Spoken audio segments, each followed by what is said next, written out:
우리 이 시간에 오늘 들어오실 때 받으신 유인물을 참고하셔서 우리 선교란 무엇인가 세 번째 시간인데요. 우리 함께 말씀을 나누기 원합니다.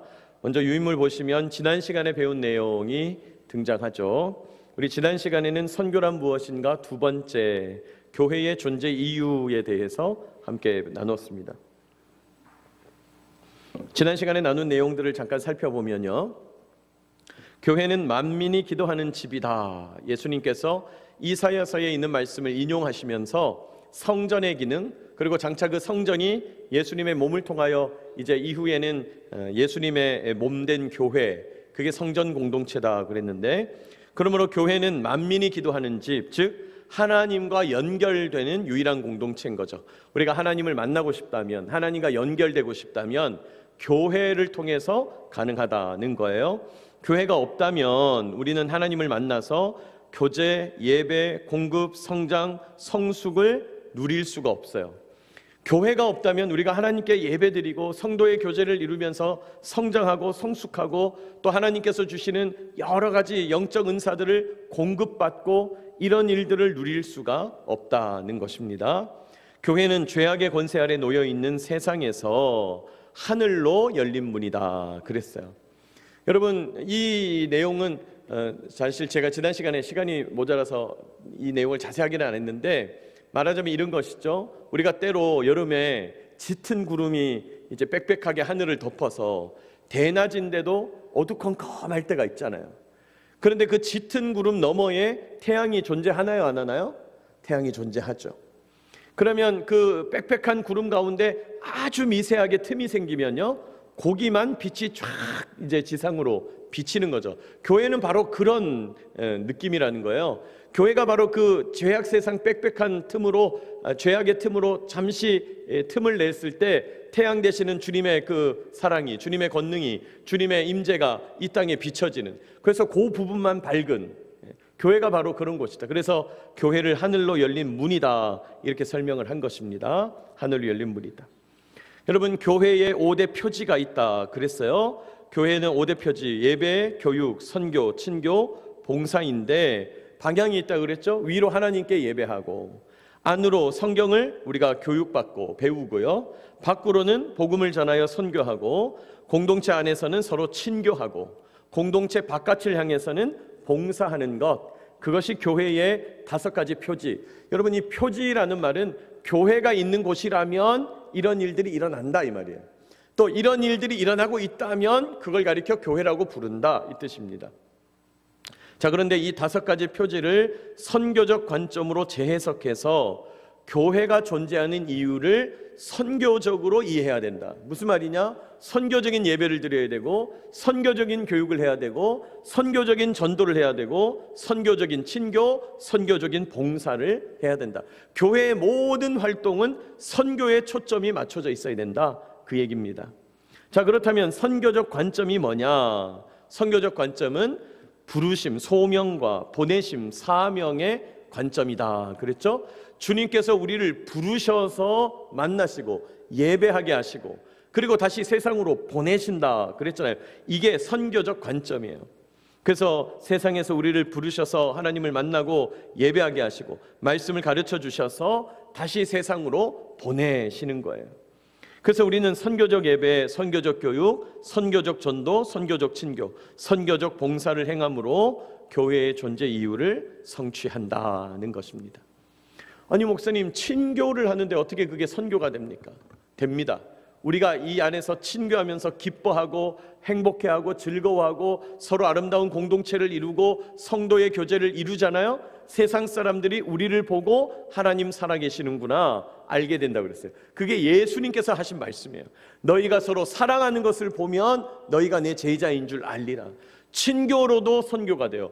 봉사로도 선교된다. 그건 말할 것도 없어요. 우리가 부대를 위해서 봉사하고 부대를 위해서 헌신하고 부대를 위해서 축복하며 기도하는 그런 봉사, 그거 전부 다 하나님께서 선교로 역사하시는 거죠. 그래서 교회의 모든 활동은 선교에 초점을 맞춰야 된다.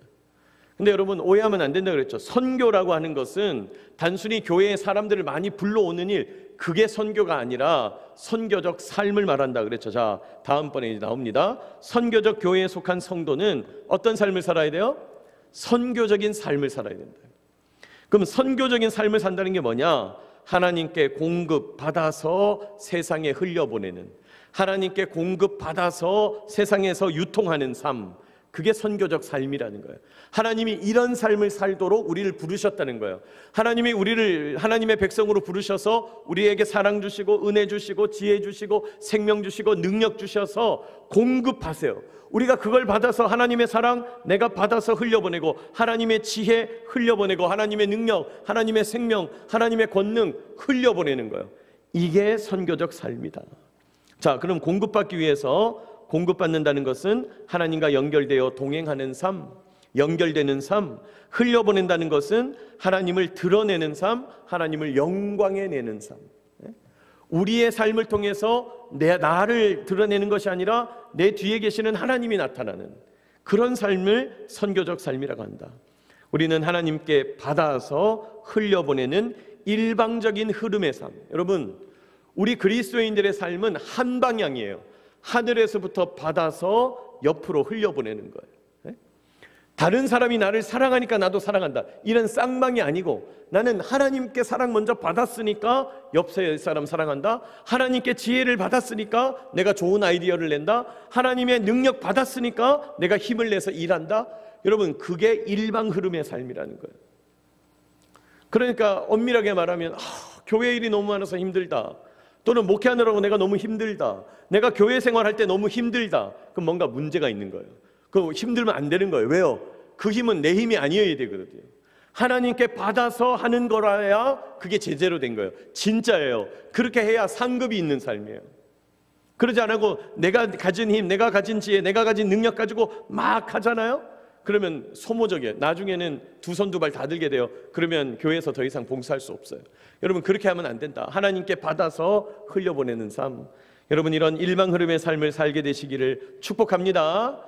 우리 지난 시간에 이런 내용들을 함께 배웠습니다. 자, 다음 페이지 보시면 이제 오늘 선교란 무엇인가 세 번째 시간인데, 그런 의미에서 이제 선교적인 삶 말씀드렸지만 더 나아가서 우리는 선교사로 살아가야 된다는 거예요. 우리는 어쩌면 다 선교사로 부름받았다는 거예요. 자, 이사야 6장 8절과 13절 말씀을 제가 실어 놓았는데, 우리 8절 말씀을 먼저 같이 읽어봅시다. 시작. 내가 또 주의 목소리를 들으니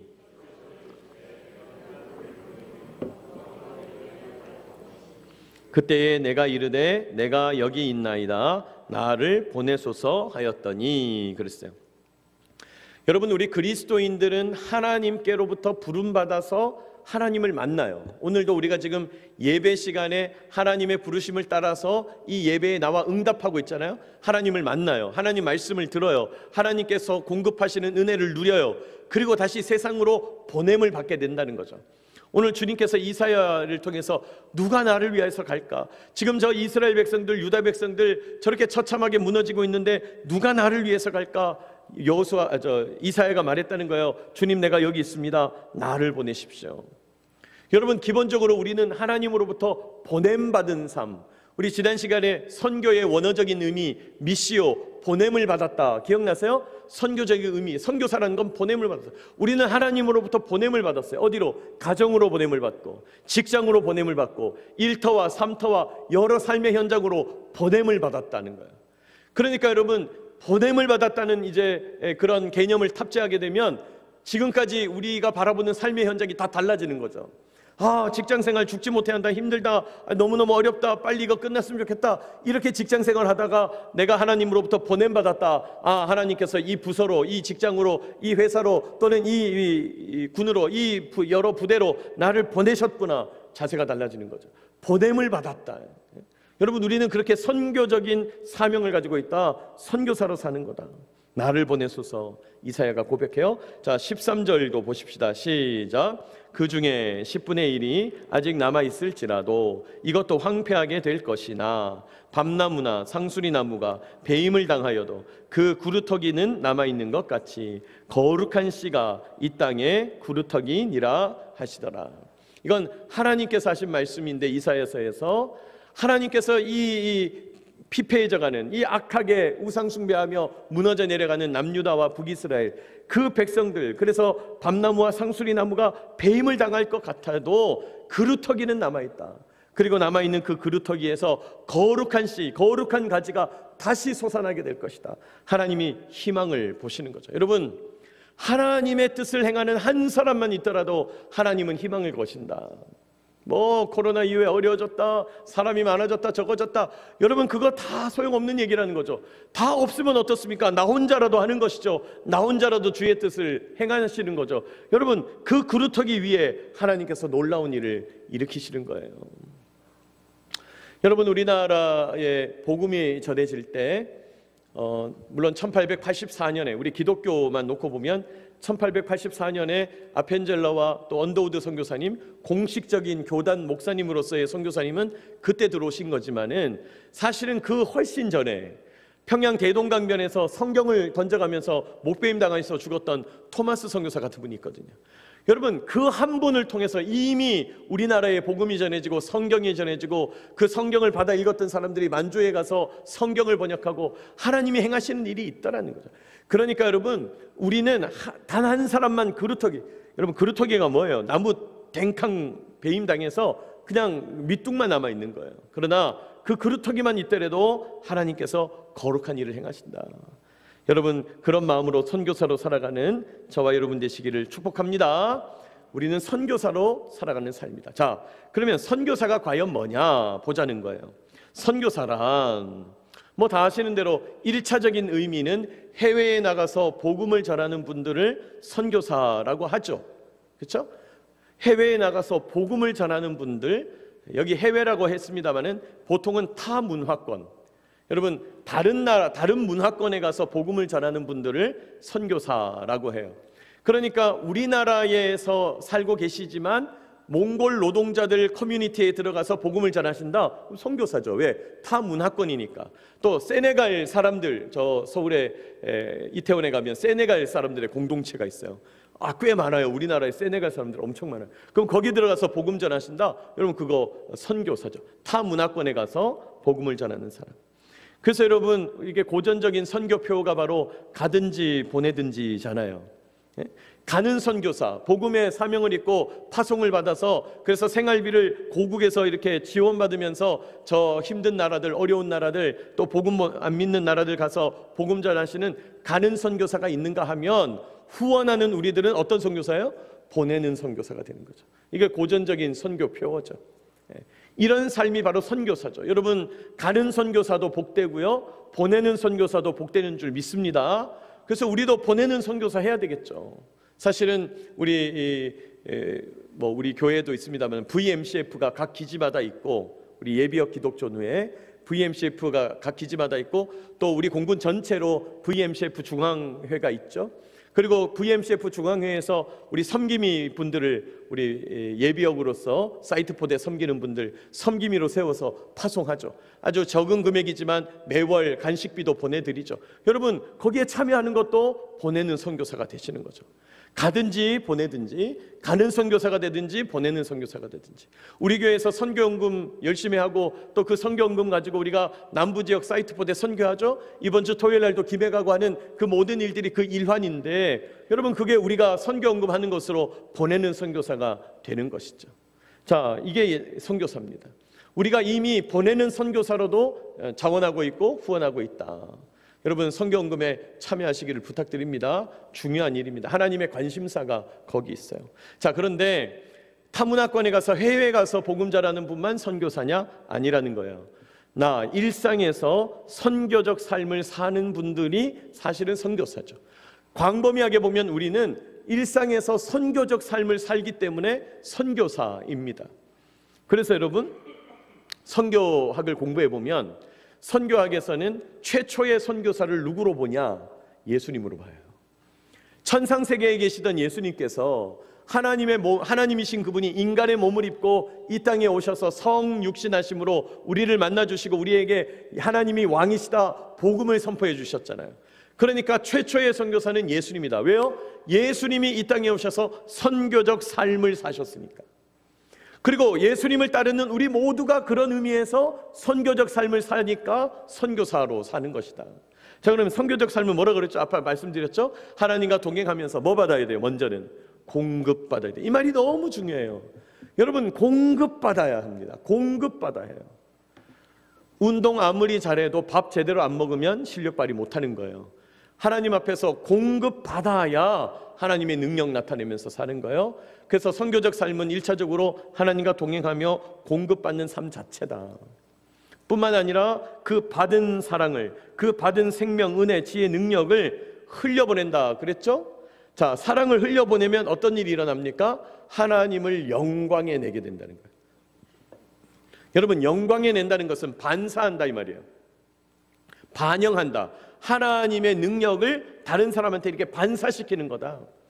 그러니까 그 사람들은 우리가 행하는 능력을 보면서 저 능력은 사람의 능력이 아니라 하나님께로부터 온 능력이구나. 저 사람 뒤에 하나님 계시는구나. 이게 바로 하나님을 영광에 내는. 자녀를 보았더니 부모가 어떤 사람인지 알겠다. 우리가 그런 얘기 하잖아요. 그것처럼 하나님의 자녀된 우리 하나님의 백성들, 그리스도인들을 보니 하나님이 어떤 분인지 알겠다. 그게 하나님을 영광에 내는 삶이다. 여러분, 이게 우리 삶의 목표예요. 이게 우리 삶의 목적이에요. 우리의 부족한 인생, 연약한 인생, 나약한 인생을 통해서 강성하신 하나님을 영광에 내는, 반사해 내는 삶. 이게 하나님께서 우리에게 기대하는 삶이죠. 자, 그럼 어떻게 해야 영광에 내냐?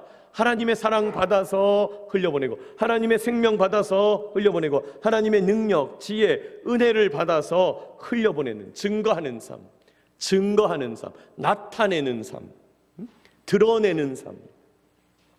여러분, 이 증거라는 말이 중요해요. 증거가 뭐예요? 봤으면 봤다, 못 봤으면 못 봤다. 이게 증거예요.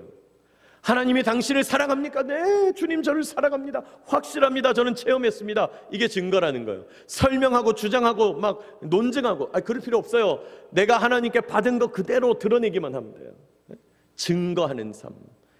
증거하는 삶이라면, 선교적 삶이라면, 일방 흐름의 삶이라면, 공급받아서 흘려보내는 삶이라면 그게 이미 선교사다는 거예요. 자, 그런데 선교사가 된다는 것은 그러면, 자, 알겠어요. 이제 선교사로 사는 삶 뭔지 알겠는데, 선교사로서 우리가 반드시 해결해야 될 질문이 있다. 저도 어릴 때부터 모태신앙이고 목회하시는 가정에서 자랐기 때문에 주변에 수많은 선교사들을 봤거든요. 어떤 선교사님들은 정말 놀라운 능력을 나타내시면서 하나님의 역사를 드러내시는 분이 있는가 하면, 어떤 선교사님들은 너무 힘들어하셔요. 근데 제가 그 차이를 발견하게 됐어요. 힘들어하시는 분들은 왜 힘드냐? 이 질문들을 해결 못했기 때문이에요. 선교사로 살기 위해서는 이런 질문을 해결해야 돼요. 첫 번째, 뭘 해결해야 되냐? 정체성 질문을 해결해야 돼요. 정체성 질문. 나는 누구인가? 이걸 해결해야 돼요. 나는 누구인가? 나는 어떤 존재인가? 더 나아가서 나는 왜 태어났는가? 나는 왜 오늘을 살아야 되는가? 내가 오늘 하루 사는데 오늘도 하루 종일 얼마나 먹고 또 자고 쓰고 쉬고, 여러분 얼마나 많이 소비해야 돼요? 내가 나 한 몸 유지하기 위해서도 많은 재화와 많은 물질들이 필요로 한데 도대체 내가 왜 살아내야 되냐 말이죠. 나는 누구냐 말이죠. 여러분, 이 정체성 질문을 해결하지 못하면, 나는 누구인지를 해결하지 못하면 선교적 삶을 살 수가 없어요. 그래서 성경을 읽으면요, 하나님이 어떤 분이냐, 하나님이 어떤 분이냐, 네, 그 얘기를 해요. 여러분, 성경을 안 읽어봐서 그런데 읽어만 보시면, 묵상하면 묵상할수록 성경에는 하나님은 이런 분이야, 하나님은 이런 분이야, 하나님은 이런 분이야, 하나님에 대한 얘기가 그렇게 많아요. 왜 하나님에 대한 얘기가 그렇게 많을까요? 하나님을 알면 알수록 누구를 알게 될까요? 나를 알게 되는 거예요. 이게 기가 막힌 얘기죠. 창조주 되시는 하나님을 알면 알수록 하나님의 형상으로 지음받은 내가 누구인가를 알게 되는 거예요. 여러분, 그래서 내가 성숙해지는 거예요. 그래서 내가 선교적 삶을 살게 되는 거예요. 그래서 세상에 있는 다른 사람들하고 다른 삶을 살게 되는 거예요.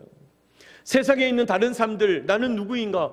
내가 누구긴 누구야? 나는 태어났으니까 사는 거고, 이왕에 태어난 거 이 세상에 살 때 좀 잘 먹고 잘 살아야지, 이름 좀 내봐야지, 한 칼 해야지. 여러분, 그 정도 수준에서 머무는 거예요. 그러니까 세상에서 성취 못하면 실망하고, 세상에서 내가 원하는 목표 못 얻으면 고통하고, 그러다가 그냥 죽어가는 거죠. 먹다 죽는 인생 사는 거죠.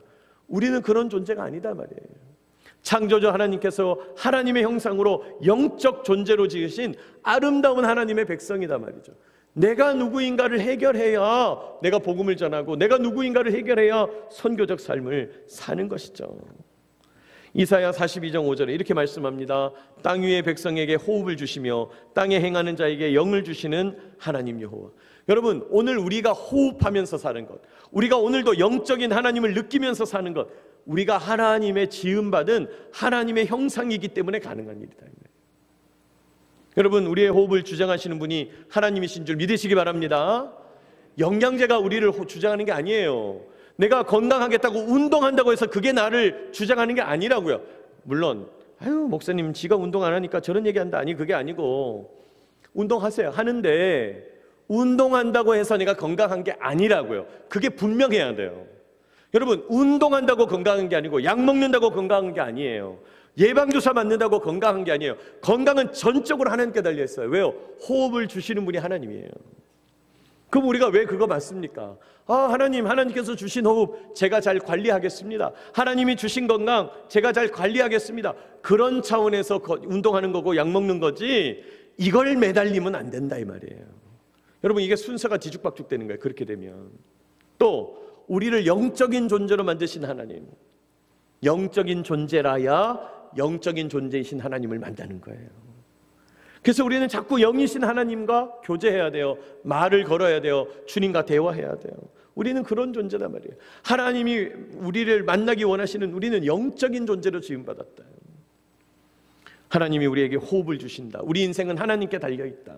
에? 여러분, 그것을 분명히 깨닫는 저와 여러분 되시길 축복합니다.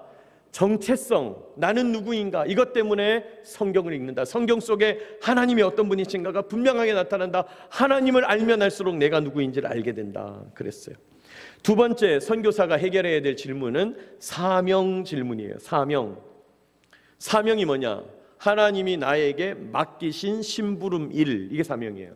하나님이 나한테 맡기신, 이 인생을 통해서 맡기신 심부름, 다른 말로 하나님이 나를 이 땅에 내신 이유가 뭐냐, 하나님이 나를 이 땅에 태어나게 하신 이유가 뭐냐, 더 나아가서 하나님이 나를 대한민국에 태어나게 하신 이유, 하나님이 나를 대구기지에 살게 하시는 이유가 뭐냐, 그걸 알아야 된다는 거예요. 그래야 선교적 삶이 가능해요. 하나님이 나를 이 땅에 내신 이유가 뭔가, 이걸 다른 말로 바꾸면 하나님이 나를 부르신 이유는 무엇인가? 하나님이 나를 부르셨어요? 하나님의 백성으로. 하나님이 나를 보내신 이유는 무엇인가? 하나님이 나를 가정으로, 삼터와 일터로, 나에게 속해 있는 직장으로, 부대로, 부서로 하나님께서 나를 보내신다. 왜 보내셨을까? 목사인 저도 마찬가지죠. 왜 하나님께서 저를 대구에 보내셨을까? 아이고, 목사님 하나님이 보내시긴요, 그거 뭐 본부에서 명령 내다 보니까 왔나 보죠. 아니 뭐 그분은 그렇게 생각하는 거고 저는 안 그렇다고 생각하는 거예요. 나는 하나님이 보냈다고 생각하는 거예요. 그럼 하나님이 나를 보내신 이유가 뭘까? 그거 성취해야 진짜 제대로 사는 것이죠.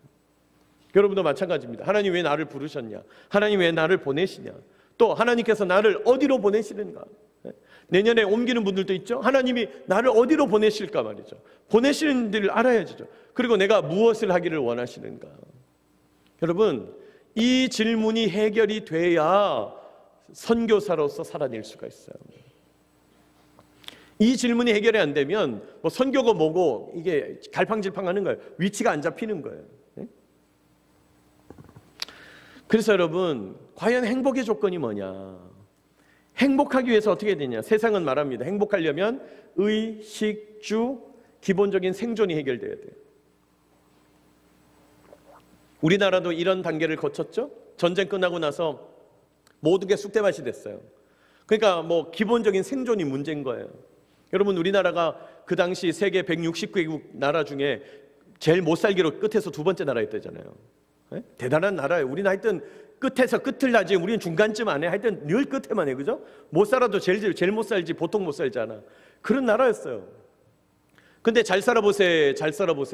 의식주 해결했죠. 자, 의식주가 해결되고 생존 문제가 해결되니까 안전에 대한 관심이 막 높아지죠. 여러분 기억나세요? 우리나라가 언제부터 안전에 대해서 관심을 가져요? 삼풍백화점 무너지고, 막 성수대교 무너지고, 막 배가 막 이렇게 침몰해가지고 수백 명 죽고, 가다가 막 기차가 막 갑자기 사고 나가지고 수백 명 죽고, 뭐 그런 일들이 일어났단 말이에요. 안전에 대해서. 뿐입니까? 그 다음에는 우리가 서로 사랑 주고 사랑받는 삶이라야 행복하다, 공감을 주고받아야 행복하다, 존중받고 존경받아야 행복하다, 더 나아가서 내가 꿈꾸는 자아를 실현해야 행복하다. 여러분, 이런 것을 향해서 사람들이, 세상이 지금도 달려가고 있는 거예요. 지금도. 이것만 있으면 행복하겠지, 이것만 있으면 행복하겠지. 여러분, 행복할까요, 안 할까요? 안 합니다. 자아 실현 다음은 없어요. 저거 하다 보면 다 이제 연세 드셔서 이제 돌아가실 날이 기다려지는 거죠. 여러분, 도대체 뭐가 행복이냐? 세상은 이렇게 말하지만은 우리는 근본적인 질문에 답을 가지고 있어야 행복하다는 거예요. 몸에 장애가 있다 없다, 내 삶이 처음부터 마이너스다 플러스다, 그 상관없다는 거예요. 여러분, 우리는 출발선상이 다 다르잖아요. 출발선상이 다 달라요. 그런데 어떤 사람은 의식주가 해결된 상태로 시작한 사람이 있고, 어떤 사람은 의식주가 해결 안 된 사람도 있는 거예요. 출발선상이 다 다른데 누구는 더 행복하다 덜하다, 그건 세상이 말하는 어리석은 얘기고, 성경이 말하는 건 뭐냐? 오늘 이 정체성 질문과 사명 질문을 통해서 우리가 알게 되는 건 뭐냐? 근본적인 질문에 답을 가지고 있어야 진짜 행복하다는 거예요. 근본적인 질문이 뭐예요? 앞에 나왔던 나는 누구인가? 정체성. 하나님 나를 통해서 뭘 하기를 원하시는가? 사명. 이 질문의 해결책이 돼야 그때서야 뭐가 되는 거예요. 여러분, 우리 군인교회 성도들이 군선교 사명을 받았다, 군선교 사명을 받았다 그러잖아요.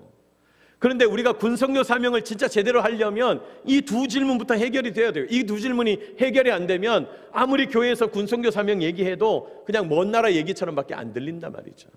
이게 해결되면 하나님 나를 이곳에 보내셨구나, 하나님 나를 통해서 하나님의 능력 나타내기 원하시는구나, 그러면서 하나님 원하시는 일로 달리기 시작하는 것이죠. 두 가지 질문, 근본적인 질문에 답을 가지고 있어야 된다. 자, 그러면 정리하죠. 진짜 행복을 누리는 삶은 어떤 삶인가? 여러분, 진짜 행복은 편안함을 누리는 삶이 아니라 해답을 찾은 삶이죠. 아까 근본적인 질문에 답을 찾아야 된다 그랬잖아요. 편안함을 누리는 것은 끝이 없어요. 끝이 없어요. 옛날에 어머니들 동네 빨래터에 가서 빨래하잖아요. 우리 집 앞에 물 들어왔으면 얼마나 좋을까? 수도가 들어왔어요. 수도에서 이제 빨래해요. 세탁기 있다는데 세탁기 있으면 얼마나 좋을까? 세탁기 샀어요. 탈수기 있으면 얼마나 좋을까? 또 탈수기도 샀어요. 누가 빨래를 좀 넣어줬으면 좋겠다. 세제도 자동으로 뿌려줬으면 좋겠다. 여러분, 사람은 편안함이란 게 끝도 없다는 거예요. 끝도 없다는 거예요.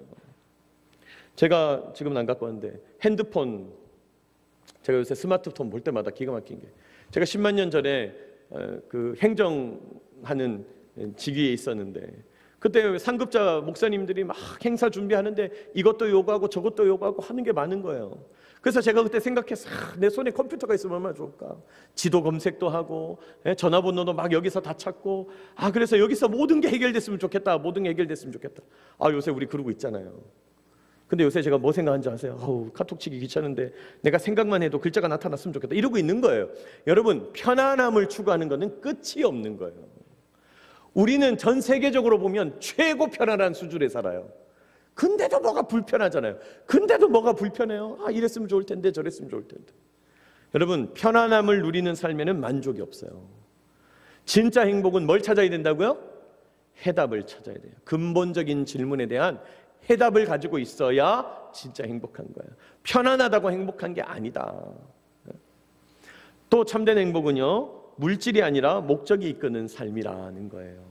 사람이 떡으로만 사는 것이 아니요, 말씀드렸죠? 밥으로 사는 게 아니에요. 사람은 물질이 있어서 사는 게 아니고 왜 사는가가 해결돼야 된다. 하나님 왜 나를 이곳에 보냈는가가 해결돼야 된다. 하나님, 나는 이제부터 나는 무엇을 위하여 살 것인가가 해결돼야 된다.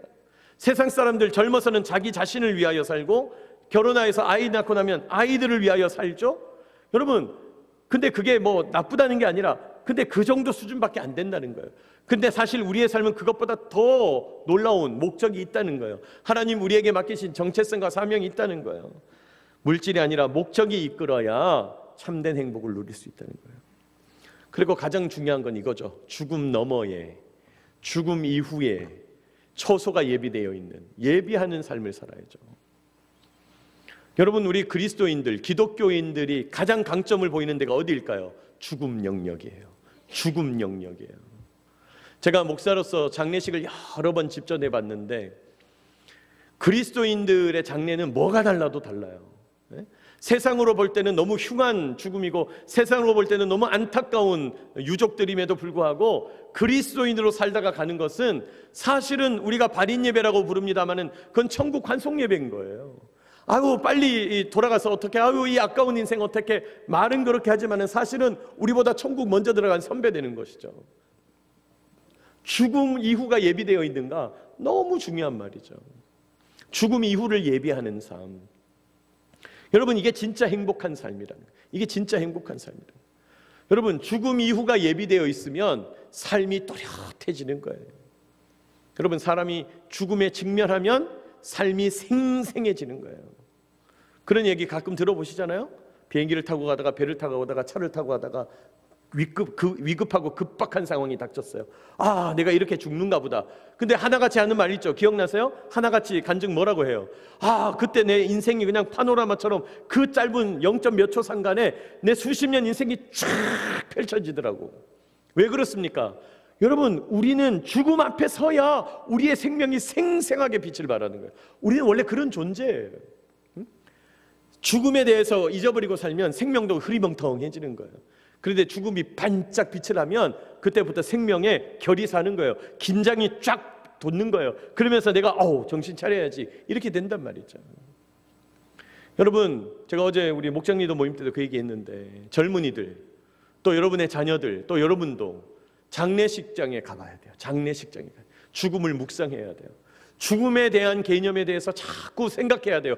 장례식 이전과 이후가 달라지게 되어 있어요. 죽음을 받아들이는 어떤 자세가 달라지게 되어 있어요. 그럼 생명이 달라지는 거죠. 내 인생에 대한 어떤 이 결단이 달라지는 거죠. 저희가 목사님들 보고도 그런 얘기해요. 장례식을 온전히 한번 인도를 해본 것과 안 해본 것이 차이가 크다 말이죠. 제가 요즘은 많이 안 그랬는데 한 10여 년 전부터 한 4, 5년 동안 와 장례가 얼마나 제가 많이 일어나는지 제가 막 무서울 정도로. 근데 지금 생각해 보면 그때 제가 목사로서 가장 성장하는 시기였던 것 같아요.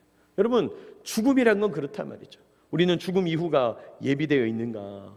참된 행복은 거기에 달려있다. 천국에 가는 확신이 있어야 된다. 오늘 밤 주님께서 여러분의 생명을 거두어 가신다면 여러분은 천국에서 부활의 눈을 뜨게 되는 그런 감동이 있습니까? 그런 확신이 있습니까? 여러분 여기에 대답할 수 있어야 된다 말이에요. 여러분 이렇게 참된 행복을 누리는 저와 여러분 되시기를 축복합니다. 그래서 선교사로 사는 거는요 너무 행복해요. 너무 행복해요. 선교사로 사는 거 너무 행복하죠. 여러분 우리가 성경에서 바울의 삶을 묵상하는데 인간적으로 보면 바울이 그렇게 비참한 삶이죠. 맨날 여행 다니고 맨날 쫓겨다니고 맨날 두드려 맞고 맨날 도망치고. 그러나 바울이 사도행전만 놓고 봐도 그렇잖아요. 너무 행복해 하잖아요. 너무 행복해 하잖아요. 여러분 하나님께서 주시는 참된 행복, 그 행복으로 살아가는 참된 선교사들 다 되시기를 축복합니다.